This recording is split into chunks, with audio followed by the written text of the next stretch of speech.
Welcome to the Danny Clinkscale Reasonably Irreverent podcast. Insightful and witty commentary, probing interviews, and detours from the beaten path.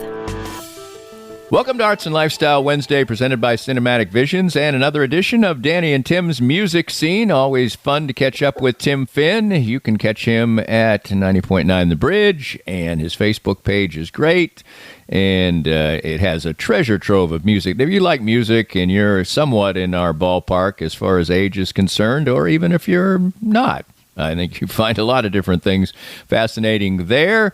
And I certainly do. And we've got a lot to talk about as usual, a lot of different things, some concerts that have recently been seen, some documentaries to either look forward to or consume right now. And also, as we all everybody gets older every day, there's a whole lot of challenges for various musicians across the board as well. Some new releases, a passing or two, which is always part of the mix here as people grow older who are in the musical wheelhouse that we've appreciated through the years, or hopefully that they've lived to a riper, older age. All that and a song or two that has been discovered or rediscovered. So plenty of things on the plate as usual to talk about with Tim. It's Danny and Tim's Music Scene. It's part of Arts and Lifestyle Wednesday, presented by Cinematic Visions. More of Danny's Reasonably Irreverent podcast after this. Cinematic Visions has been an affordable solution for professional media production in Kansas City since 2003, offering award-winning video production and creation, as well as a wide array of digital and social media management services. From planning, scripting, filming, editing, and post-production, to delivering your product to a watching world, Cinematic Visions will provide professional and affordable services for you and your business with the necessary return on investment to make it all worthwhile. Cinematic Visions' goal is to unlock the power of storytelling through video and a strong online presence for your company. Beyond the numbers, they want to inspire and evoke your clients to feel and act. Let my friends at Cinematic Visions embed your brand where it belongs, in your customers' minds. You can find them online at cinematicvisions.com or with a quick phone call at 816-600-6300.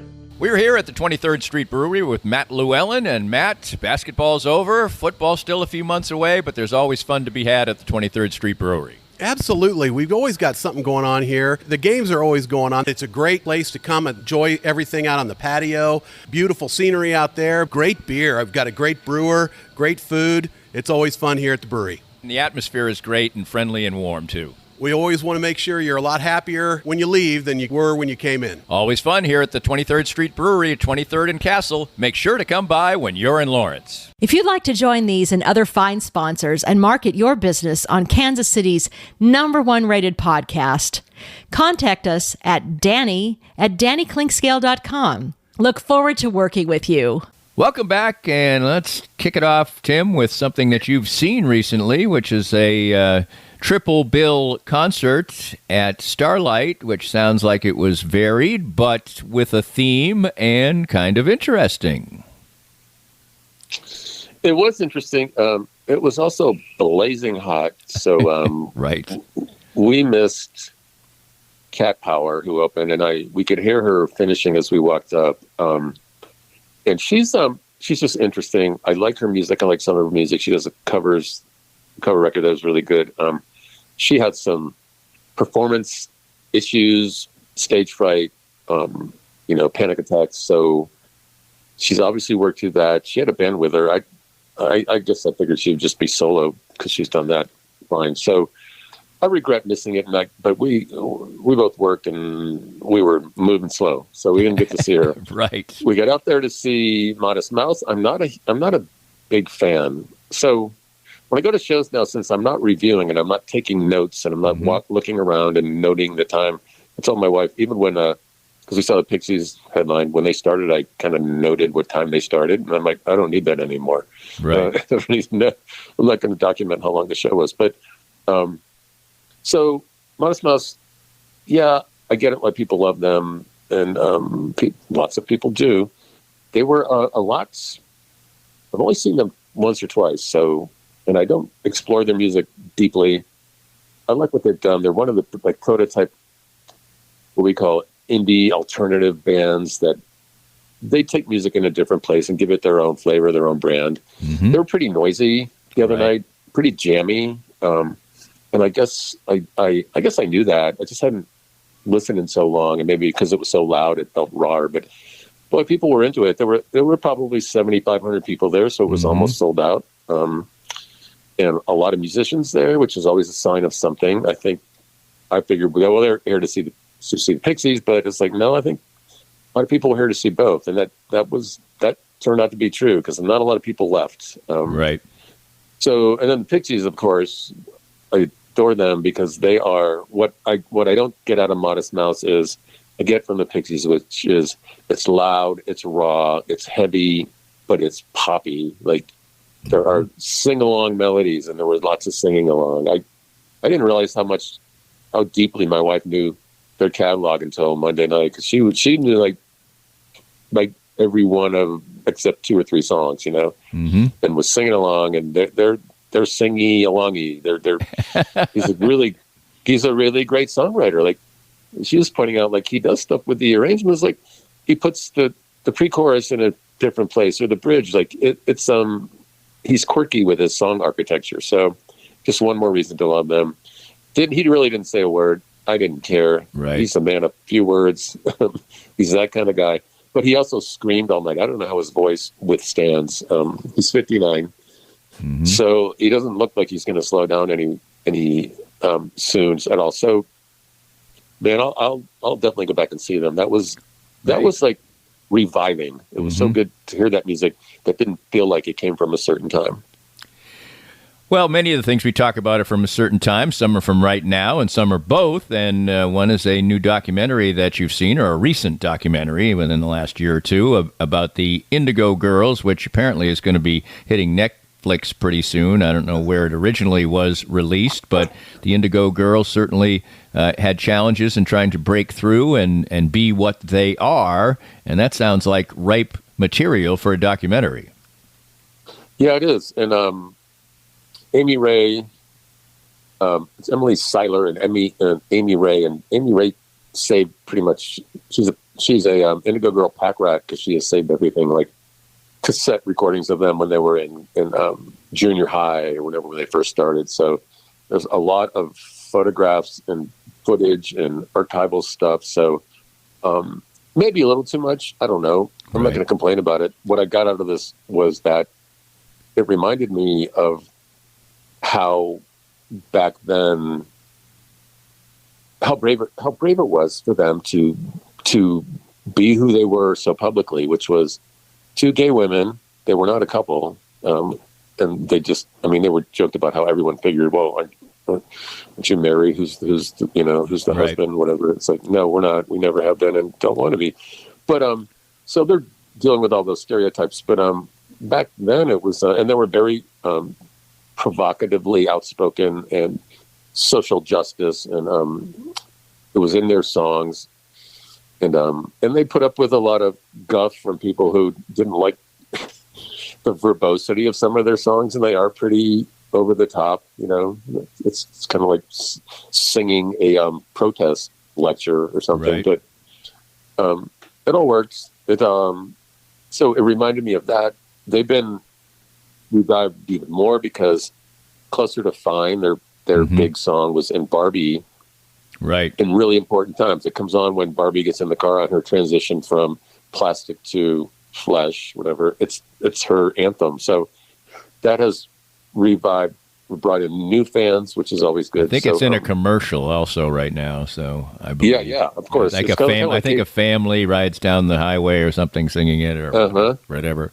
Yeah. It's good. It's back in currency, which is great for them. And it's kind of like, Kate Bush and Stranger Things, what that did for her.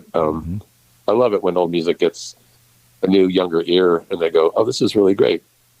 So there's all that. So I'm pleased for them. I respect them so much more. Not that I didn't, because I've seen them live twice, and the shows are bombshells. They're just like the energy, and they feed off it. They're very exciting and invigorating. So I'm glad if they're getting more due, they deserve it. That is cool for sure. I don't know if he could get any more due, and I haven't seen it, but it's upcoming, and I will probably try to consume it, although I don't have HBO, so I may have to wait in some regards. But that's little Steven Van Zandt. There is a new documentary about him and his activism, and basically more than that. I mean, I think it's his whole life, but it's 146 minutes. I know that. I've read about it. It's called Disciple.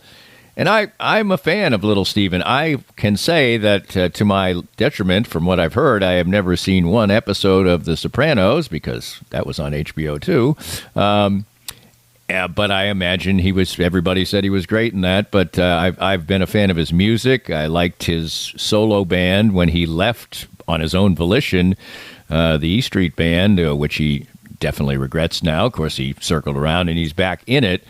He's an interesting storyteller. His radio channel on Sirius is excellent, especially when he talks, although it's garage rock, which I don't always stay around for, but I like when he's on it. I'm a fan. I'm looking forward to this. Yeah, he's like the prototype New Jersey guy.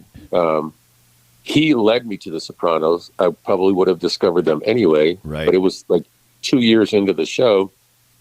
Springsteen came to Kemper. They asked me if I wanted to interview Steven, but it was the day after the concert. I couldn't do it before. So I said, sure, but I need to feast on some Sopranos. I hadn't watched any. A buddy at work gave me a tape that had the whole first season on it. Right.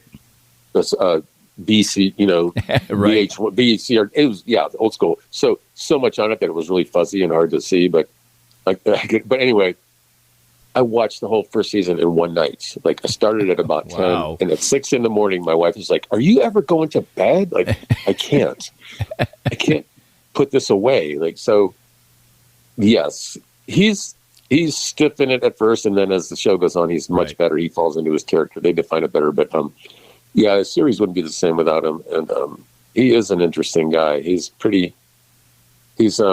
loyal to his band and his brand and garage rock and his bandana that he never takes off. But it's I like him. He was really friendly. I had a really great conversation with him. So I will watch this. I like his tastes. I follow him somewhere and get set lists or playlists. So yeah.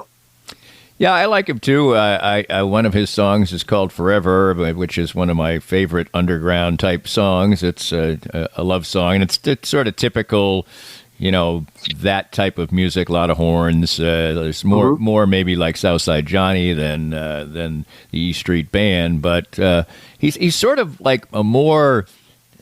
When he's telling stories or telling tales or whatever, he just seems like a more. This is unfair, I guess. I can't figure another way to say it. A more sort of genuine, regular version of Bruce when he's talking. Does that make sense? Yeah. I mean, they're so Jersey. Yes. Right. Yes, he's got. I thought of him as someone like, if you could think of some not wise guy like a gangster, but a wise person with wisdom. Sitting on the front porch in the South telling stories of, growing up. That's how he is, talking about Jersey and rock and roll. One of the songs they played in The Sopranos was one of his. It's called Give Me Some Affection, if you haven't heard it. Yep. It sounds like the Stone. It's great. So great. Yeah. Played in a really great scene. But that's his vibe. That's the music he loves. And he's really good at finding really weird, obscure bands. He plays a lot of female garage bands. Oh yeah. No, his expertise, his depth of knowledge in that is almost like endless. So I always like check out that set list and look for someone I hadn't heard of, because I got the Nuggets, all those Nuggets collections, and man, that's some of my favorite music ever. It goes back to we're rowdy, we're rough, we're a little unshaven, but we're melodic. Right, exactly. And in keeping with that, it is a couple of albums recently have passed their 40-year mark, and one basically just yesterday on July 2nd, Born in the USA, Bruce Springsteen, obviously. 40 years on, Purple Rain has hit 40 years now. Obviously, 1984 was a prolific year, but Born in the USA is quite the album. It's almost unfortunate to me that it's associated